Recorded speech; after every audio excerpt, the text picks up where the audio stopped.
नमस्कार, ये आकाशवाणी शिमला है। अब आप प्रभा शर्मा से प्रादेशिक समाचार सुनिए। आज के मुख्य समाचार। मुख्यमंत्री सुखविंदर सिंह सुक्खू ने कहा, जंगली जानवरों से फसलों को बचाने के लिए उपयोगी उपकरणों पर सब्सिडी देने पर विचार करेगी सरकार। विधानसभा में शून्यकाल के दौरान विधायकों ने उठाए अपने अपने क्षेत्र के विशेष मामले। भाजपा विधायक सुधीर शर्मा ने मुख्यमंत्री के खिलाफ विधानसभा सचिवालय को दिया प्रिविलेज नोटिस। विधानसभा अध्यक्ष ने कहा, जांच जारी। प्रदेश में मानसून की वर्षा जारी, आगामी 24 घंटों के दौरान कई जिलों में भारी वर्षा की चेतावनी। और प्रदेश भाजपा ने ऊना में आयोजित राज्य स्तरीय संगठनात्मक कार्यशाला में पंचायती राज व नगर निकाय चुनाव को लेकर बनाई रणनीति। अब समाचार विस्तार से। मुख्यमंत्री सुखविंदर सिंह सुक्खू ने कहा है कि प्रदेश सरकार जंगली जानवरों से फसलों को बचाने के लिए उपयोगी उपकरणों पर सब्सिडी देने पर विचार करेगी। उन्होंने कहा कि इन उपकरणों में साउंड और लाइट सिस्टम भी शामिल होगा।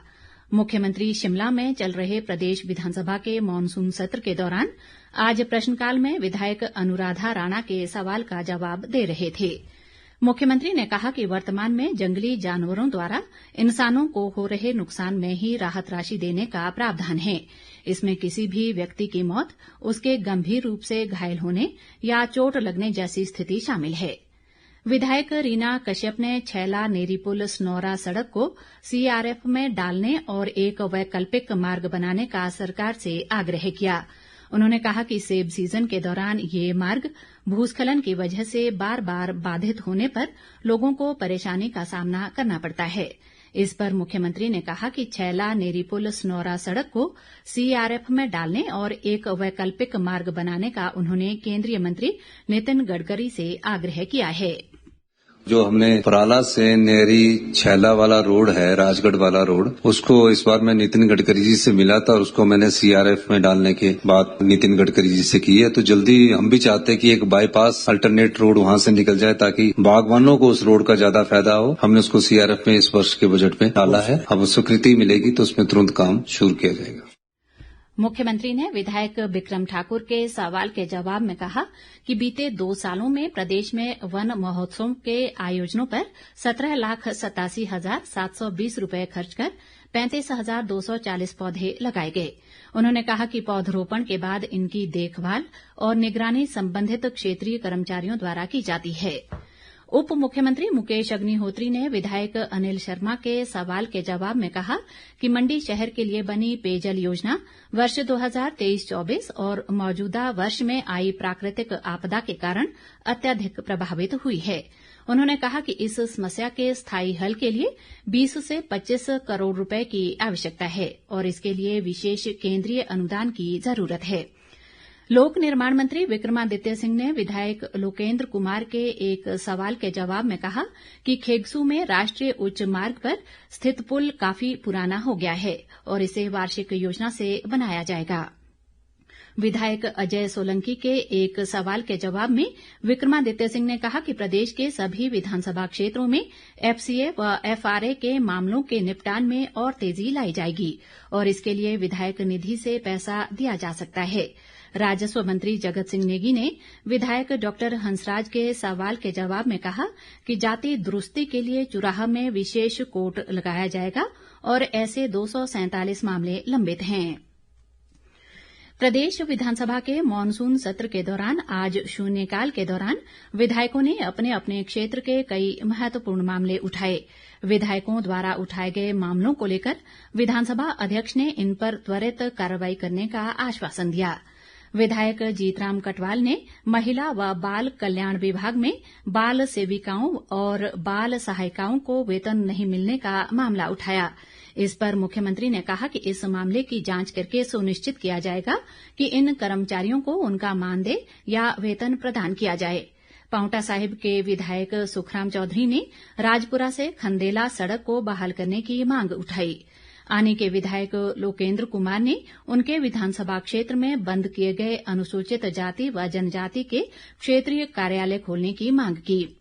विधायक इंद्र सिंह गांधी ने कंसा ग्राउंड के पास बनाई गई डंपिंग साइट को कहीं दूसरी जगह स्थापित करने का मामला उठाया। इस पर विधानसभा अध्यक्ष ने कहा कि संबंधित विभागों से मामले को उठाकर डंपिंग साइट को बदलने के लिए प्रयास किया जाएगा। ये गंभीर मामला है और खासकर आम जनता के स्वास्थ्य के साथ खिलवाड़ नहीं होना चाहिए। विधायक केवल सिंह पठानिया, भवानी सिंह पठानिया, राम कुमार और डॉक्टर जनकराज ने भी अपने अपने क्षेत्रों के मुद्दे उठाए। ताजा समाचारों के लिए आप हमारे Facebook page All India Radio news Shimla, X handle @AIR News_ Shimla और YouTube channel AIR Shimla news पर लॉग इन कर सकते हैं। शेष समाचार इस अंतराल के बाद। प्रादेशिक समाचार बुलेटिन में आपका फिर स्वागत है। बाकी समाचारों में मुख्यमंत्री सुखविंदर सिंह सुक्खू के खिलाफ भाजपा विधायक सुधीर शर्मा ने विधानसभा सचिवालय को प्रिविलेज नोटिस दिया है।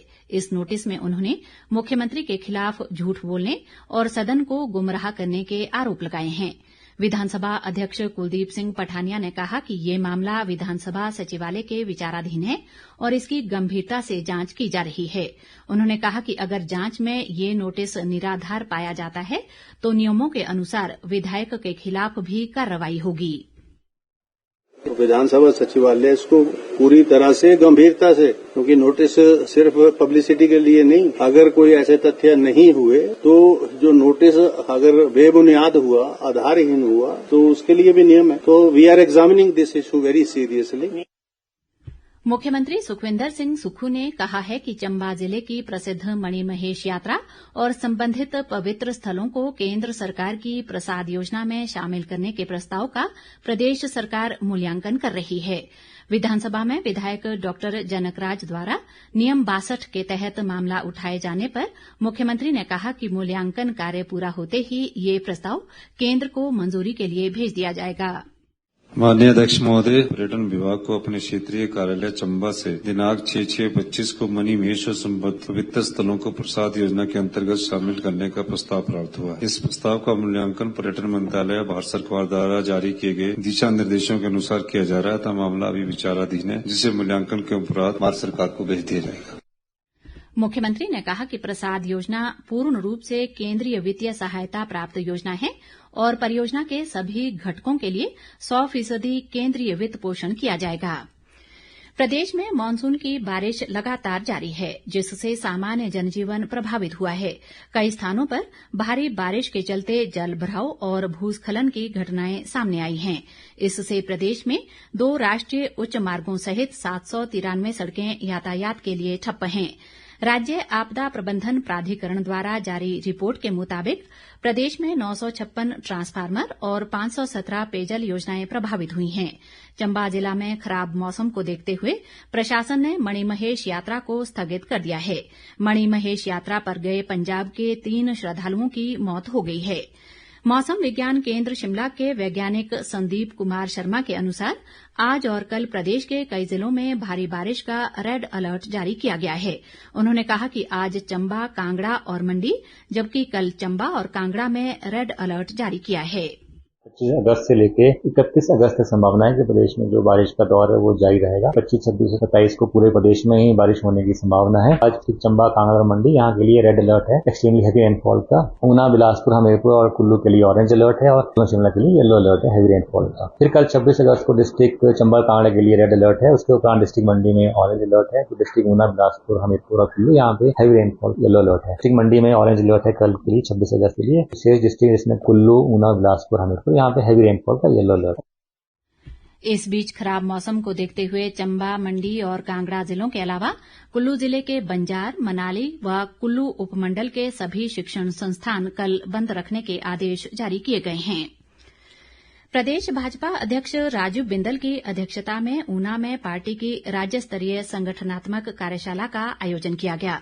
इस दौरान भाजपा के राष्ट्रीय उपाध्यक्ष सौदान सिंह, प्रदेश प्रभारी श्रीकांत शर्मा, सह प्रभारी संजय टंडन, नेता प्रतिपक्ष जयराम ठाकुर, पूर्व केंद्रीय मंत्री व सांसद अनुराग ठाकुर, संगठन महामंत्री सिद्धार्थन और महामंत्री व राज्यसभा सांसद डॉ सिकंदर कुमार सहित अन्य पार्टी पदाधिकारी मौजूद रहे। इस अवसर पर बिंदल ने कहा कि 2027 के विधानसभा चुनाव में भाजपा 2/3 बहुमत के साथ सरकार बनाएगी। इस दौरान नेता प्रतिपक्ष जयराम ठाकुर ने पार्टी कार्यकर्ताओं से आने वाले पंचायती राज व नगर निकाय चुनाव के लिए कमर कसने का आह्वान किया। अंत में मुख्य समाचार एक बार फिर। मुख्यमंत्री सुखविंदर सिंह सुक्खू ने कहा, जंगली जानवरों से फसलों को बचाने के लिए उपयोगी उपकरणों पर सब्सिडी देने पर विचार करेगी सरकार। विधानसभा में शून्यकाल के दौरान विधायकों ने उठाए अपने अपने क्षेत्र के विशेष मामले। भाजपा विधायक सुधीर शर्मा ने मुख्यमंत्री के खिलाफ विधानसभा सचिवालय को दिया प्रिविलेज नोटिस। विधानसभा अध्यक्ष ने कहा, जांच जारी। प्रदेश में मानसून की वर्षा जारी, आगामी 24 घंटों के दौरान कई जिलों में भारी वर्षा की चेतावनी। और प्रदेश भाजपा ने ऊना में आयोजित राज्य स्तरीय संगठनात्मक कार्यशाला में पंचायती राज व नगर निकाय चुनाव को लेकर बनाई रणनीति। इसी के साथ ये समाचार बुलेटिन समाप्त हुआ। हमारा अगला बुलेटिन आप सुन सकते हैं कल सुबह 9:20 पर। नमस्कार।